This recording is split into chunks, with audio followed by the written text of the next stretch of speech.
Hello again, ladies and gentlemen. Tonight I produced a video called 40 Days and 40 Years. It's now or never. When I refer to 40 days, this was one year back in the 90s when I actually violated the rules and regulations of the state to draw attention to this crisis of poverty and to get people to focus on a new system, a new way of living, peace, prosperity, and joy. No one listened, and so I ended up going to jail. At least I think I did about 45 days, and for 40 of those days, I did nothing but drink water. No food, no juice, no crackers, no anything. I did it in protest of being locked up. I did it hoping that it mattered to someone. It mattered to me. Having done for 40 days, I was sent to the hospital, verified that everything was okay, and the judge was going to release me in 5 additional days.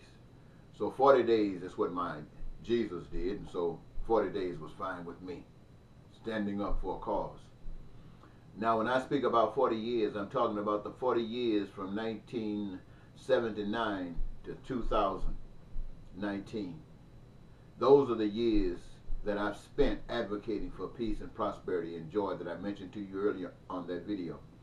And for 40 of those years, I have only had a handful of people, only one I can mention, Simone Addison, who have supported this effort. And that's my testimony. It gives me permission to talk about every body and every organization and every system that exists in this country, to talk about it and to say exactly what you are about in your efforts of caring and having compassion for one another. And I've said that, but I'm not going to burn any bridges. I'm not going to burn any bridges because in order to be successful, even at this late date, I need every last one of you who have turned your back on this cause for 40 years that I've been out here. Many more years when you consider others. I was thinking yesterday, and I'm not talking about Thursday, there were 2 men that rocked this nation. One was Christian, one was Muslim. Martin Luther King Jr. and Malcolm X. And the evilness of this system took them out, and the people accepted it. They did nothing about it. It left 2 others, Christian, Jesse Jackson, Muslim, Louis Farrakhan.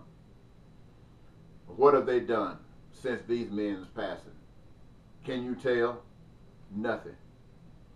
Now, I don't know about Farrakhan, but I have had information that Jesse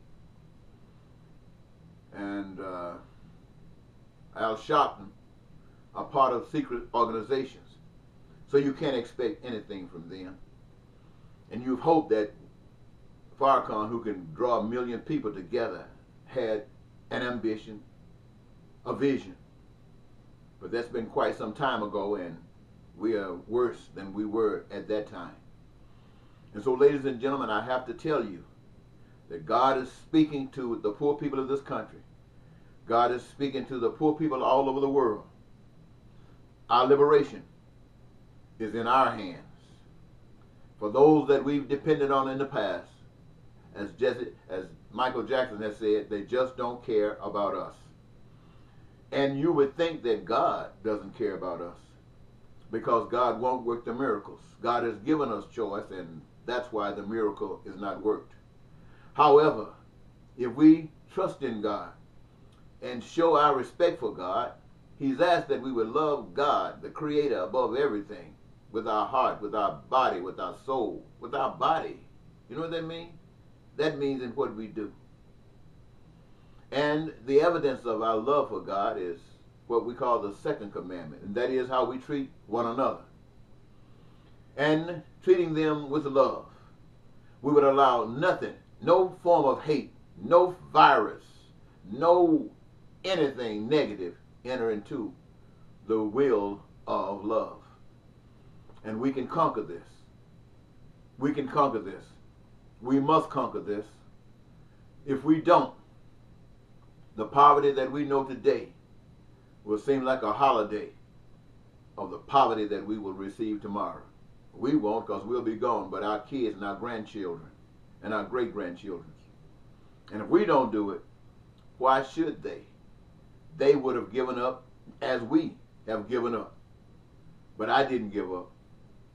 And I'm telling you, ladies and gentlemen, sisters and brothers, all over the world, if we don't care, nobody cares. And if we care, it will be known by what we do. Please take heart to this, and let's get busy taking care of business by the power of love. Thank you.